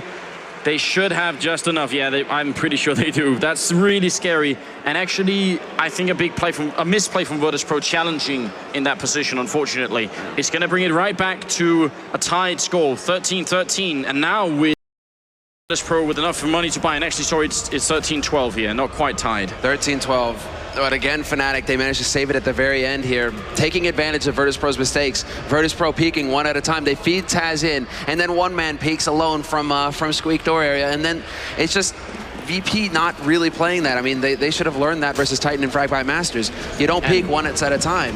And ultimately, because Pasha was so far behind, he could have gone for a flank. He could have just ran down to CT spawn. There are a lot of other options that Virtus.pro had that round, which didn't actually connect. Pasha through the smoke over by the pipe is going to be taking down JW. That's a really dirty kill to start off with. Pronax looking for the return, but he's got to be careful here. Grenades rain in. Pronax take the peek. He goes down. Flusher has to stand up tall. Taz is warmed up right now. Man advantage, full HP for the rest of the members here for VP. The smoke goes down to cut off Flusha, but there's smokes everywhere on this side. He can't see anybody right now. He spots the man in pit, but Pasha strikes first, and Krims is on high, but Pasha's waiting for him here as well. Olof and Krims, they've been so good, especially Olofmeister. There's Krims with a good headshot, 2-on-3. And there is a kid on Olof, but he's alone, and Bayali, the monster, comes in, picks up the double kill. Bayali has 24 kills. He's out-fragging everyone at the moment. It's 14-12. There's no money left on Fnatic. They either have to decide to force up with armor or fight for overtime. That's basically the situation we're in here. They have to, I guess it comes down to overtime, basically. It really does. Force up now, and they fully commit. Force up now, and they fully commit to just winning outright. But it's too much of a risk, it seems. They're not going to do it. VP should be able to get on that 15th round, and then the question becomes, can VP actually secure the final round that they will need to get this map? Look at Snack smoking off and just pretending there is no stairwell, and then just exploding the squeaky door and waiting right here. He's trying to look through the smoke right now as well. He may have an idea. Does he have an idea? Does he pull the trigger? The smoke clears. Olofmeister waiting on the other side of it. Snacks, he's got a molly. Are you kidding? Snacks is so thorough. Yeah, that was great. Just forcing Olofmeister up. Krims goes down. This is now looking very scary indeed. It's a good shot from Flusher. CSET 75. Pronax is hiding there as well, and they haven't actually checked Pronax yet. He's just going to pretend. Do they not know? They have no idea that Pronax is here right now. Last man alive. Oh, he gets one! Nice surprise there. Peekaboo from pit, but Taz will end his party. And now, VP, map point. Fnatic after that eco. It's all or nothing again. It feels like we keep saying this, Anders, but it really is. Somehow, Fnatic keep bringing it back from the very edge. VP not able to close this game despite the fact that they've had many opportunities to do so throughout this half. Fnatic just keep fighting back. So now we have to see if they can run it 3 rounds in a row for overtime. That's the goal here now for the Swedes. And yes, the DreamHack Winter major champions. If they lose, they're going to have to fight iBiopower. That goes for both teams here. But right now, Fnatic need to win 3 rounds in a row and fight for overtime and then win it. Good trade down there. JW takes down Bayali. See if they can do a little bit more. They gotta do this, but the problem is Virtus.pro can actually buy in the next round too. They can force it up once more, so Fnatic had to win 2 consecutive rounds here before they can finally force an eco. And then, yeah, 2 rounds in a row, and Fnatic probably have the overtime secured. More importantly, they have to win decisively. They need to keep 4 guys alive. They can't afford to be spending money round after round on FAMAS and limited nades. They absolutely need to just lock it down here, Fnatic. Have one of those stellar performances. And again, VP slowly but surely working their way towards A. Taz not going to get the best nade there. But he's... Where are they? Where are the CTs? They actually rotated out of A. That's a big problem. This Krims holding. Olofmeister is coming back here, but they can't let go of that A bomb site because they don't have a kit. Once again, Fnatic do not have a defuse kit. If the bomb goes down here and Virtus.pro slow play it, that's going to be terrifying. 35 seconds left, and now the Polish team moves in for the kill. Can they get this round home, or is Fnatic going to show resilience once again? Olofmeister falling back. Neo can't find the headshot, and Olofmeister retaliates. Actually, the bomb is dropped here. They do take him down, but they still have to deal with Krims, who's up here somewhere. Krims is alive in the hut, and they have no idea. He hasn't shown himself yet. They're going to run right into him. Taz gets caught. JW strikes from the stairwell, and now it's down to Snacks, but he can't pull it off. Fnatic will pick up the round and keep their hopes alive. It's all, I mean, Krim's already the ninja hiding in smoking hut like that, not giving away his position. Olofmeister baiting him, but Neo, not sure he should have taken that fight, especially he's got the bomb. They keep getting on close to this site, but then not putting the plant down. They want to make sure that they've got control of it, but Fnatic just keep popping up everywhere. Dangerous, dangerous situation here for Virtus.pro. They forced it up. They've used everything that they have. If they lose this, it's going to be overtime, and then who knows what will happen. Pronax charging into the construction area. They get that kill, and then the straight return as well. Taz went down in the meantime, too, so it's actually a pretty good situation for Fnatic, and let's see if they can make something of it. JW has an AWP, and that's always a little bit worrying. And the JWP in the position that he's holding as well, he should have eyes on that bomb. No, the smoke is down, so he's not actually going to get to see it get picked up, but that was way too close. JW almost getting the shot. VP down a man now. 29th round, and Flush is going to peek and see them still waiting in the squeak door area. Yeah, good information brought out here. Still a lot of time for Virtus.pro to make a change, and wouldn't you know it, it looks like they're going to decide to go back towards that A bomb site, which has had, in my opinion, zero activity this entire map. Exactly. They've just, it's unoccupied, right? I don't understand. I really don't understand the decision. I'm really fascinated as well. There is actually, yeah, Krims and Olof are both holding here. Yeah, but that's what they've been doing every time. And Krims first, Olofmeister with the jumping swags, drop snacks, triple kill for Olof, and a huge round. A bit of a pat on the shoulder from the coach there. The other walk really congratulating him on that one. That was very, very cool. Some acrobatics coming out. Now Virtus.pro forcing it up. They have no choice. It is the 30th round here. Overtime, if Fnatic can make it work, and they very likely can. Another round just flushed in that A bomb site. Exactly. I'm still fascinated by the fact that Virtus.pro continue to just bang their heads into that A site. Seems like it's the only one that they've had any time to put any work in or that they have confidence on, but seriously. JW point blank. B is going to just stop the rush single-handed, it seems. Misses the third shot, though, and Snacks is not going to let that opportunity pass. But Flusha, he's got a bit of a barbecue going, and he's looking for the final frag. It's going to be on Snacks. Snacks is still alive on the site. He's picked up the op, but he gets closed in on, and then we will be going to overtime. 15-15 the score, and it's only fitting between the two major championship holders. It is fitting, but I can't help but think that, I mean, you may be right. Maybe Virtus.pro put a lot of effort into attacking A, but there has to be one point during this half where you just think to yourself, you know, just look back at the last 10 rounds. We've been going A bomb site, it hasn't been working, and some of the rounds, most of the rounds we've won have been in B. So let's go B. Well, like, they play aggressive towards A, right? And you expect, I mean, this is the thing, this is what's really fascinating about it. It's like you play aggressive towards A, Snacks runs out, whatever, you know, he's doing his thing over in mid, towards long. But we saw how Fnatic just keep shifting back over towards that mid area, making sure that, you know, the initial aggression, it was almost as if VP were doing it backwards. It's like they start the aggression on B and then shift over to A, the harder site to get into, really, instead of going for the B site where, you know, it's like flashes just rain in, no problem at all, and they can get on there fairly quickly. Doesn't really seem like they were able to do too much here, VP. I think they had something like 6 rounds in a row in this half where they started off trading 2-on-1 in their favor. And then they decided to go to A. And then they decided to go away. And that is, I think that's actually almost a little bit unforgivable from Virtus.pro's point of view. Do you think it's the spirit of Schneider? I think it's holding VP back right now on their jerseys, you know? I'm not exactly sure what it is, but it's definitely, you know, a little bit worrying. Oh, we have the 2 LGB guys who transferred recently over to Fnatic, Olofmeister and Krims, and they are top fragging right now for Fnatic as well. Almost said LGB, but they're top fragging right now for Fnatic, and that's what we want to see from Olofmeister. That's what we want to see from Krims as well. Really great to see Krims come into his own, but Olofmeister, definitely one of those pickups that made by Fnatic, that we expect to see big performances from. So yeah, he is definitely stepping up here with some very flashy play. I think he had, what, like 8 kills? Or 7 kills at least with the swag 7, the quad kill, and then the triple kill at the end. So just stellar play from Olof, putting that shot into good use. So here we go. 4 rounds is what you need here in the overtime. You have 3 on the one half, 3 on the other half. first team to get to 19 rounds is going to be able to win it, so let's get it on here. Virtus.pro and Fnatic in overtime here at Group C. The winner, they go straight through to the playoffs. The loser gets to play iBuyPower, and that's not going to be fun either. That's not going to be fun. iBuyPower are very good at this map as well. But watching it will be. Oh, it will be, I mean, yeah, that way. You put it that way, yes. It's not going to be fun for the players. But I've played twice on Cobble. You don't as well. really want to be the gladiator, but if you're in the Coliseum watching it, it's kind of a different feel, isn't it? You know, you want to make sure that the animals get fed, right? Those lions, they've got quite the appetite. Polar bears too. Virtus.pro moving up here.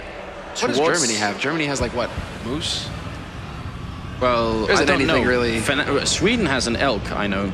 That's the, I googled it, it's the Swedish national animal. It's the Swedish elk? I was convinced that there were polar bears in Sweden until I actually moved there, and then I found out that that was all a lie. And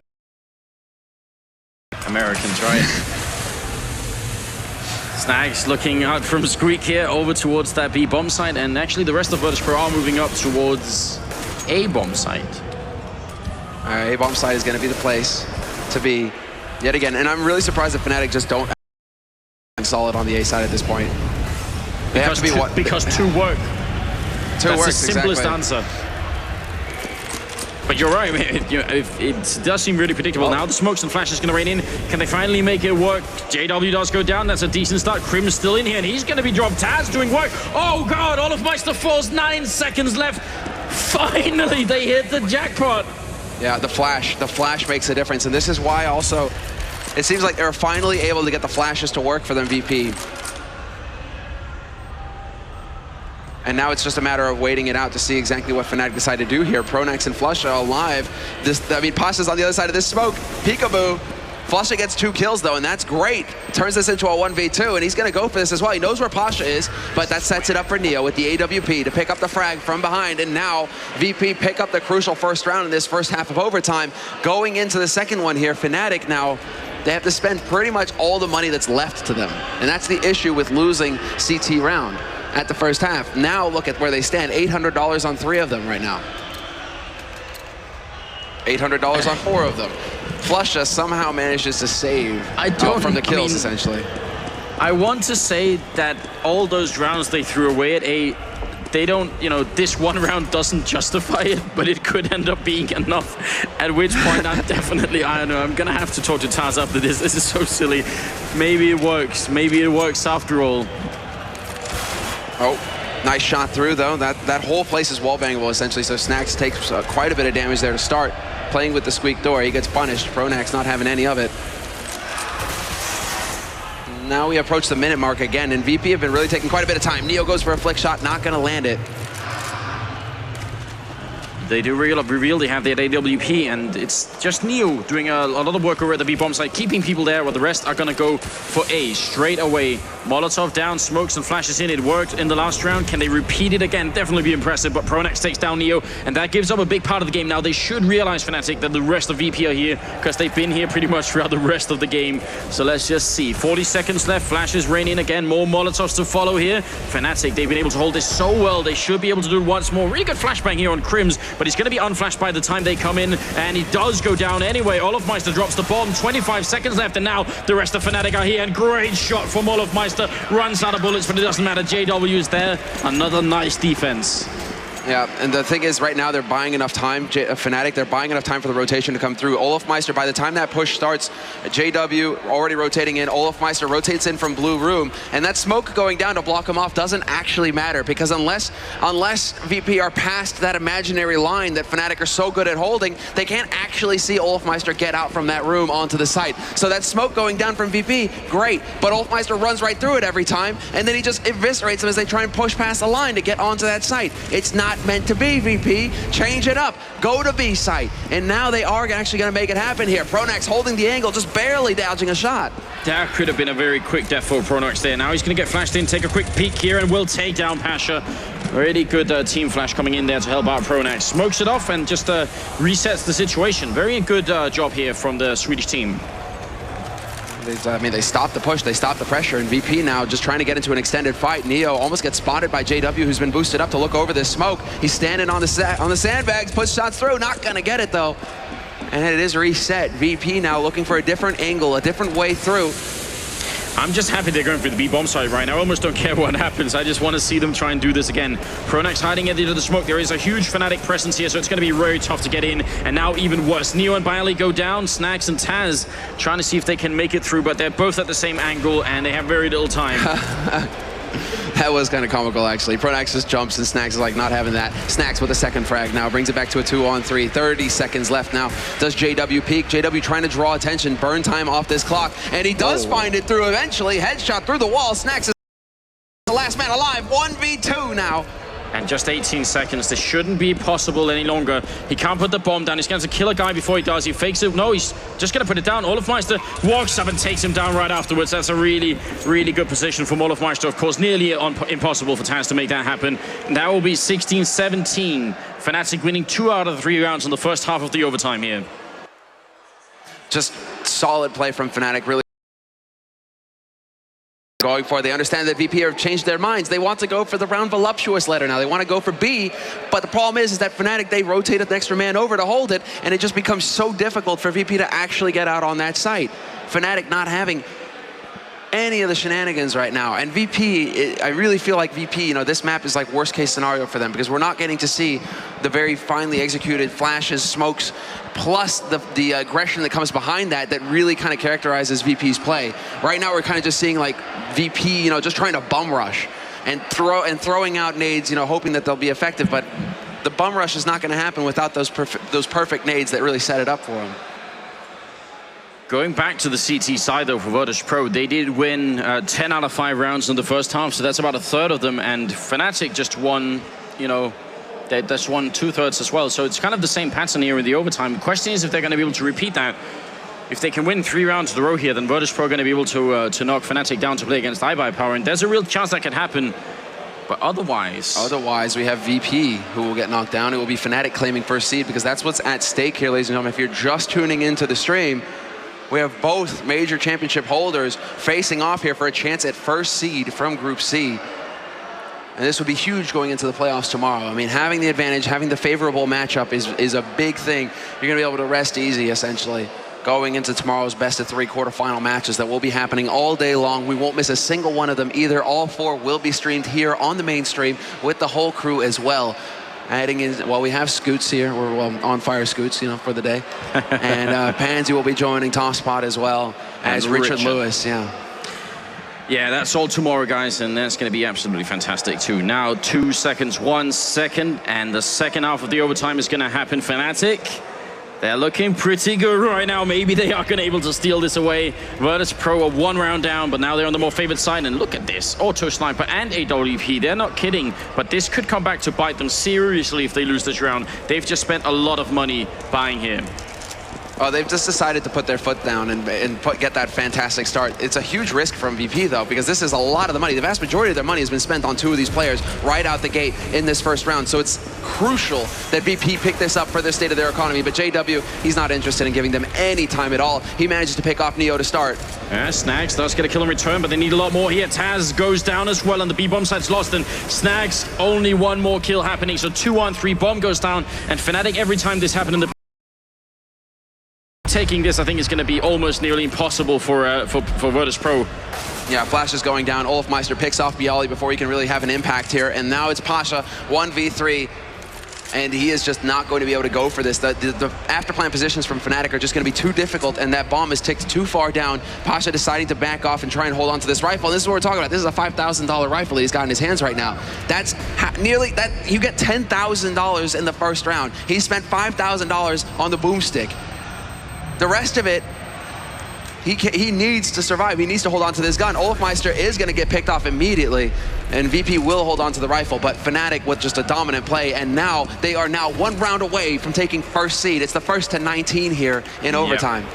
Match and map point. The rest will buy, of course, for Virtus Pro. They have the money to do that. And this 1 rifle saved here, it really does make a big difference. But that round actually started off with Neo just not anticipating that Fnatic were going to have that much speed on. He got caught in a weird position where he was sort of fumbling about a little bit. And that just set off a chain reaction that couldn't be stopped. Getting caught out of position, and Fnatic aren't going to allow, you know, basically they're going for it again. JW once again pushing up here very quickly. Taz gets flashed.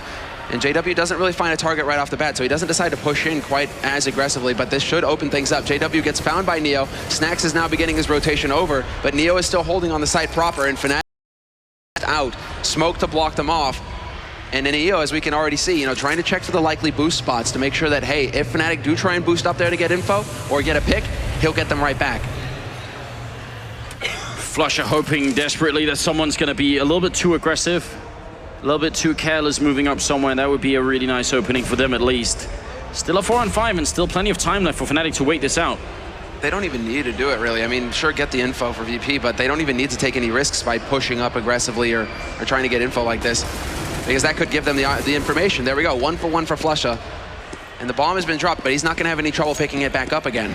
We're into a 4-on-3 now where Fnatic, they're starting to run out of time, though. This is the problem. 30 seconds left, and they are not even on a site yet. They're going to go for a full-out train onto this B site.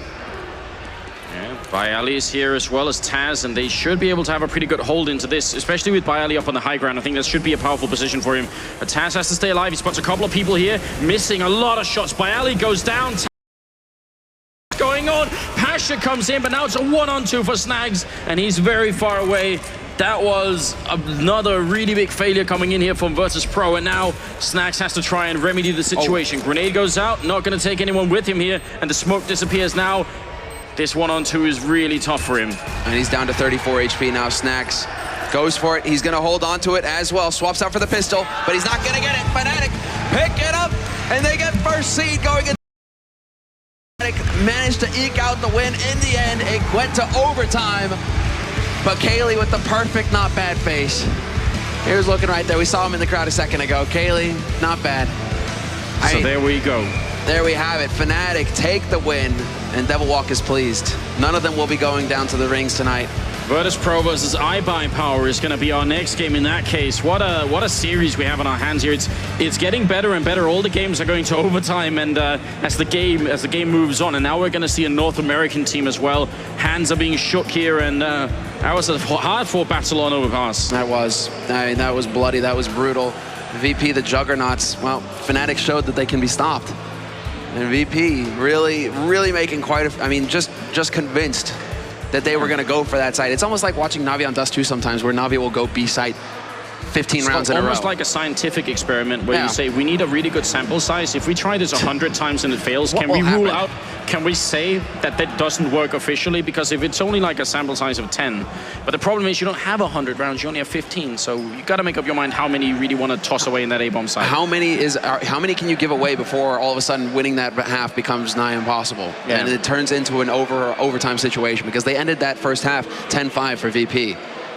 Yeah. 6 rounds, but that is going to be it. That was first seed won by Fnatic, the DreamHack Winter Champions. Now we get to see if iBuyPower can take on the Virtus Plow in the second seed match that will be coming up right after this break.